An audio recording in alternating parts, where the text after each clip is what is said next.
Let me say something that might be uncomfortable. You're not as innocent as you think you are. None of us are. We've all done something we are not proud of. We've all had that moment where we acted out of pride, out of ego, out of fear, and someone else paid the full price for it. And the worst part, most of us walk around like we are good in every story. But the truth is, we are all villains in everyone else's story. Every single one of us. And the sooner we own that, the sooner we can actually become better. Welcome back to Coleman Studio Podcast. Coleman, and today I want to talk about something that takes real honesty to sit with. We've all flawed. Not some of us, not just the people who have wronged us, all of us. We all have something. Character, bad character, a pattern of behavior that affects the people around us in a way we don't always see. And I think one of the biggest problems we have as people is that we're always quick to identify what's wrong with people, and we are very slow to look at ourselves. We notice when someone is dishonest, when someone is unreliable or difficult to be around. But when it comes to your own stuff, we go quiet, make excuses, we justify it. We say that's just how I am. And that right there, that refusal to look inward is what keeps a lot of us stuck. So today, we are going to talk about owning your own flaws, identifying your blind spots, and actually doing something about them. Now let's get into it. Here's something I want you to really sit with. You're a bad person in somebody's story right now. Not because you're evil, not because you're a terrible human being, but because at some point, whether you meant to or not, you did something that hurt someone. You were proud when you were supposed to be humble. You were cold when someone else needed you to talk to them softly. You said something that cut deep to people. You've walked away when you should have stayed. That's not me judging you.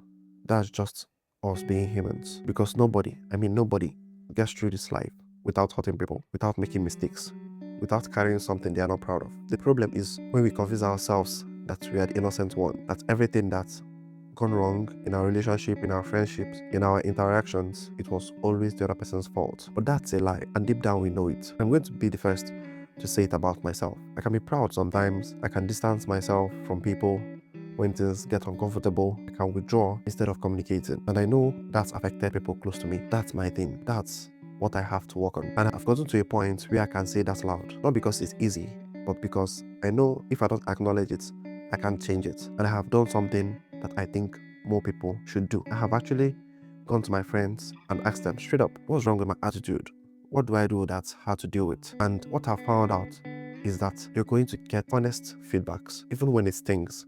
That's one of the most powerful things you can do for your growth, because it gives you something to actually work with. It stops you from moving through life blind to your own impact. But here's where most people get stuck: denial mode. Someone comes to you, a family, a partner, a friend, and they tell you something you need to hear. And instead of receiving it, you reject it entirely. That's not true. You're being too sensitive. I didn't do anything wrong. And maybe in that moment you feel defended, protected, like you won the argument. But what did you actually win? Nothing, because you just closed the door on an opportunity to become better. And that person who tried to tell you the truth, they will think twice before telling you again. Denial doesn't protect you. It keeps you stuck. And the scary part is most people in denial genuinely believe they are right. They're not lying on purpose.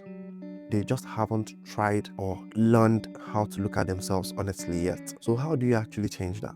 First, you have to acknowledge that you have something to work on. Not in theory, not well, everybody does. I mean, specifically, personally, what is your thing? Are you proud? Are you passive? Do you shut down in conflict? Do you lash out? Are you unreliable? Are you dishonest when it's convenient? Are you dismissive of other people's feelings? What is it? Because until you can name it, you can't face it. Second is that ask people who are close to you. This takes courage, but go to someone you trust, a real friend, someone who will tell you the truth. Ask them, what's something about me you think I need to work on? And then, this is the hard part.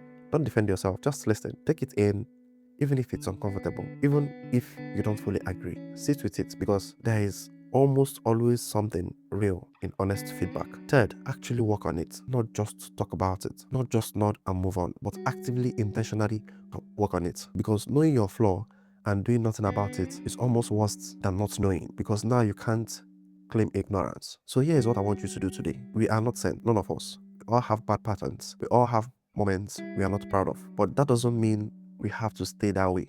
The goal isn't perfection. The goal is awareness, is growth, becoming a little bit better than you were yesterday. And that starts with honesty about who you've been, honesty about what you're still carrying, honesty about the ways you show up that are making things harder for the people around you. When you own it, really own it, something shifts. You stop being defensive.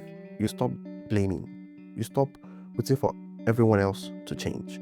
you start becoming someone that people can always trust, actually rely on, actually grow with. That is what this is all about. So before you go this week, I want you to ask yourself one honest question. What is the one thing about me and I need to work on but keep avoiding? You already know what it is. Now is the time to stop running from it. Own it, face it, work on it, because that is how you become the person your relationship deserves. The person your future self is going to thank you for becoming.